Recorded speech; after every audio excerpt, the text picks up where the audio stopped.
Hello. I guess I'm 10 now because this person decided I was, but good news, my age down didn't remove my opinions. April was bare bones, there was hardly any comebacks from. Well, anyone if I'm honest, even the Nugus weirdly. You know the drill, this list goes from my least favorite to my favorite, and if I don't talk about your faves it doesn't mean that I necessarily disliked it, just couldn't think of anything to say about it.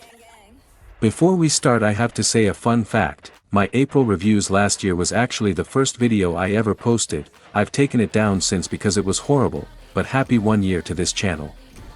Please consider liking this video or something to congratulate me. Okay, good luck.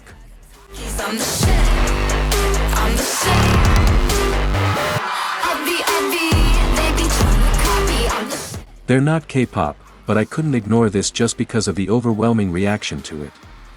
Their cutesy pop sound being replaced by a more confrontational hyperpop sound was ambitious at best. It's hard to distinguish this as a song first listen. I'd love to describe it as a joke song, but that really only works when you're not going above and beyond to sell the gag. There's an immense amount of trying going on here. The song is straining so hard to give diva and cutting-edge creativity that it ends up giving the exact opposite. The shout-outs are so in your face that it's obvious they're just trying to grab attention where they can, I mean Tesla. Really guys? And there's a lot I could say about the lyrics but, the line, "I'm making beats for a boring dumb bitch," is directly saying that their fans, who support them, buy their albums, and watch their content are dumb bitches. What an odd approach. And also throwing cuss words around like kids who just learned them. That being said, I kind of like it. I don't know why, I can identify that it was made poorly, but it has a certain color to it that you don't really see anywhere else, it's like its own brand of experimental music. I definitely don't think it's as repulsive as a lot of you are saying. I don't know, I feel like I'm the only person who somewhat enjoyed this release.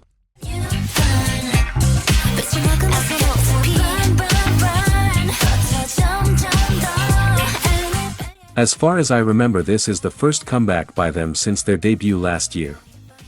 It certainly gives a sultry atmosphere that doesn't verge too far into being sexy, you can see that the members do well in this. You can also see that their music video production wasn't very high, but they still managed to make something really interesting with that low budget. That doesn't mean it's good though. The song offers a slow burn structure relying on synths and an anti-chorus over aggressive bass and electronic elements. The problem is that this feels very limiting, if that makes sense. The song doesn't grow or change at all, even in the last chorus. There's no exciting verses or a bridge to counter the chorus' subdued feel. Basically, this song lacks energy. It's not necessarily bad, but it ain't good either.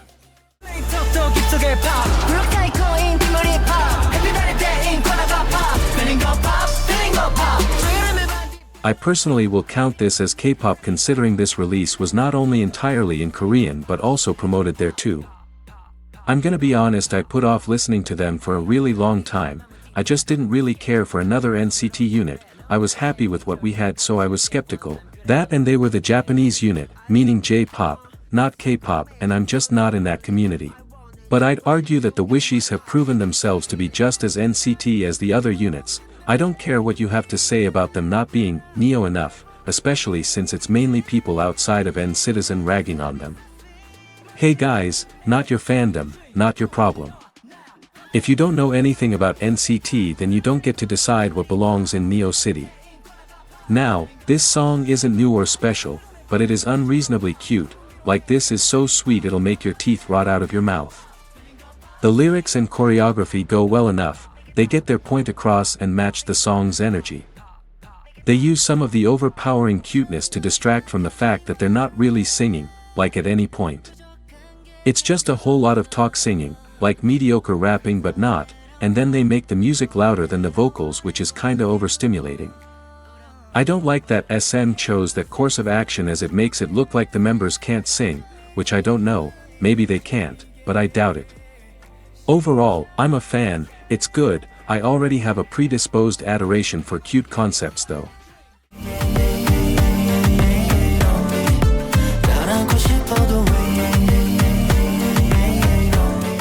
I have said it before and I will say it as many times more as I need to, but I don't like sexy concepts, and no, Kai is not an exception to this, but this song is addictive.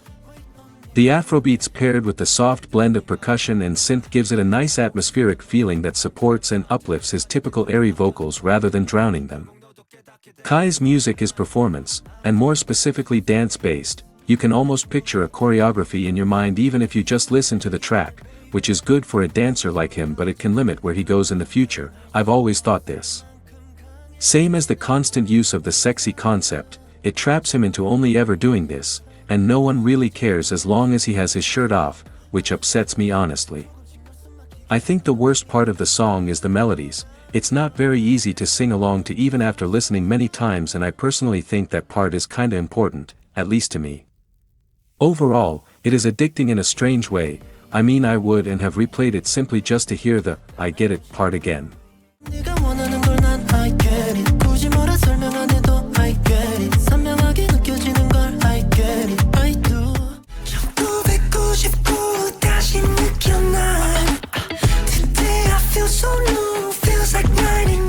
What is this? Like his 20th debut? Hasn't he debuted across 3 different generations for like no reason? Jokes aside, Mark Lee is one of the most talented idols in the industry, and you'd be a fool to argue against that. This album had been in the works for over a year easily. I remember SM teasing it early last year. As per usual with NCT-related music, there's a lot going on in the background and in front of the production. This either works out perfectly, or not at all. In this song's case, the orchestra and funk blend was done really well and gives the song a smooth feeling. Despite it being what he's known for, his rap sequences weren't done as well as I'd hoped. I mean, his singing was way more memorable than them, which is surprising for Mark. The end also kinda leaves me wanting more. If both those things would have been done better, it would be a near perfect song. It's still pretty dang good though. Look at him, he's Mark Lee.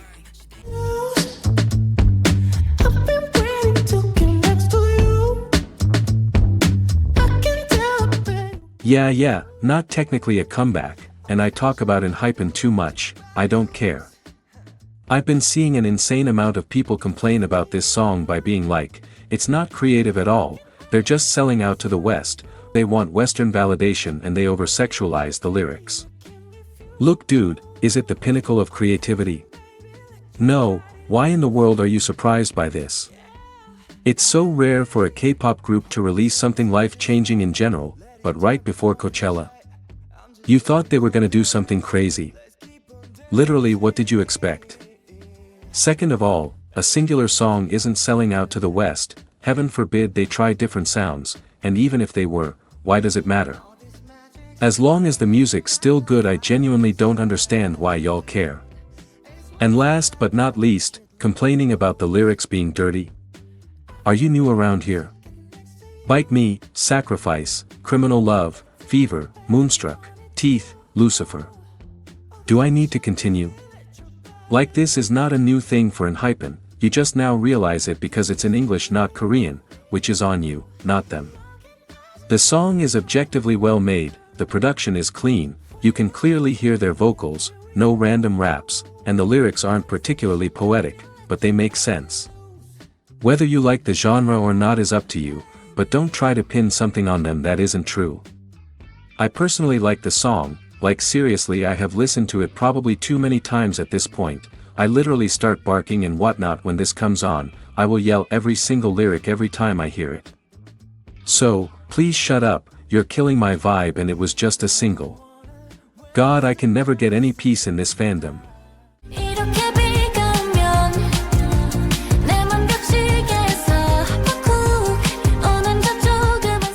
I think most people expected Chuu to do things closer to Strawberry Rush when she became a soloist, and although I think she enjoyed that song, Chuu does whatever she wants and you can bank on it.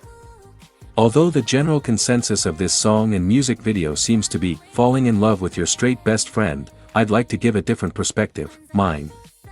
Her saying she only cries in the rain is because the rain hides the tears, so no one else will be burdened by how strong her grief truly is, that way she doesn't rely on anyone else.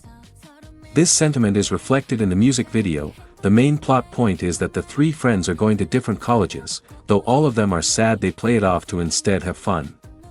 This eats at Chuu as she can't stop thinking about her future and past and how things have and will change specifically between her friends. The girl in this story is supposed to represent the happy, well-known past, and the boy is supposed to be the unknown future. Chuu is herself in the present. This is why the girl is the one that comforts her first in the rain, but ends up getting support from both in the end. She accepts the reality of her situation and eventually leaves. Obviously this whole music video is a metaphor, but I wouldn't be so fast to assume it's for romantic love. You can interpret it however you want to, but to me this feels more like a nod to her time in Luna, specifically when they disbanded. This is her saying goodbye to her youth and Luna, taking everything she's learned and finally embracing adulthood after realizing the reality that things change. The song itself is melancholic synths and an airy feeling. I'd say it was lightweight if there wasn't a pushed back, but noticeable heavy nostalgia surrounding it, that makes you feel like your lungs are struggling to work. It's a comforting yet bittersweet song that expresses exactly what Chuu wants it to. This woman is not one-sided, she isn't just what everyone thought she was in Luna and she fights to prove it every release. I always loved Chuu's music, but I wasn't expecting to like this one that much if I'm honest. I admire her a lot.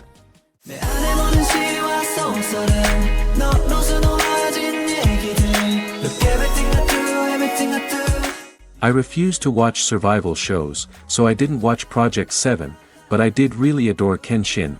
I defended him for months on my socials, and I was so excited to see him get second place. When I saw that final lineup and their name, my fate was sealed. I knew they were gonna be special, I could just tell. Fast forward a couple months to now, were they what I expected?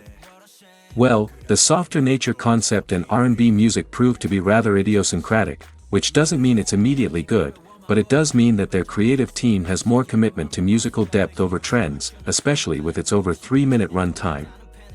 I understand that some consider it too much like a B-side, ultimately resulting in not liking it, but guess what? I'm not them. This is my video with my opinions and I think those people are wrong. This song is a breath of fresh air, from the calming music video to the soft styling. I mean, even debuting with brightly colored hair is getting rarer, so it's lovely to see Kenshin go pink. The lyrics are not only adorable, but well done. I mean, a sentence like, "All the poems and novels written within me, are stories embroidered with you," is honestly kind of poetic in a way, like I'd probably collapse if someone said that to me. All the members get a proper, designated time to shine individually with their own specific talent, making the group's full performance stronger, and wow, is Kyungbei's voice pretty. They're enjoyable to say the least. My excitement was warranted and my expectations were met if not surpassed. And I still love Kenshin, by the way.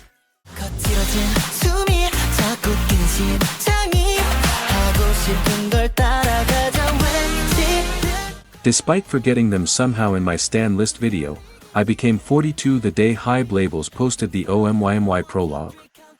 Since then, it has been 489 days, and I have watched them grow an awful lot.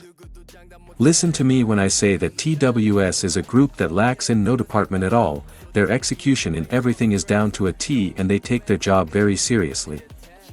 I'm not sure quite how much control they have over their concept, but it matches them perfectly.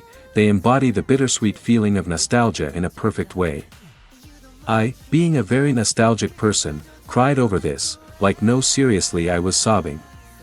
For a few reasons. First of all, this music video concept is life after graduation and it's breaking my heart because that probably means the high school concept is over for them. I knew it wasn't sustainable as they are growing up, but still. Second of all, the music video's atmosphere is intentionally to make you a little sad, but also happy. Again, they encapsulate the feeling of bittersweet perfectly. The blue filtering paired with the shots they chose practically killed me, not to mention that groups of friends simply, being friends, also running scenes, always make me sad. That might just be me though, it's a weird thing to explain, okay? And third of all, the message. This song is about how everything is constantly changing, which is something I think about frequently in a negative light, but here, TWS painted as a good thing. They're excited about it, and they're making what they want out of it as positively as they can, by making the most of every single day. It doesn't matter what's happening, you can make the day a 10 out of 10 to you. Do what you want. I don't know how they do it, but it has to be a specific talent or something because their music always hits me strongly. This is a special song to me in case you couldn't tell. Do I think there's some weird cuts in the production? Yeah, a little bit, but honestly this is something I needed to be released really badly. My mindset has been pretty bad recently and this helped me realize that. TWS don't get the credit they deserve ever and it makes me really mad. They are not 17, no, they're something entirely different and unique, and they're perfect as just that. Oh, and I complained about last month's video being long. I yapped for 15 minutes straight and didn't even notice. Throw a dog a bone, aka a YouTuber a comment, by telling me what you thought of this month. I'm Strawberry Gin and I'm finally leaving. 아무 노래 배 하필 날씨마저 groovy 해 하늘 위로 손을 high five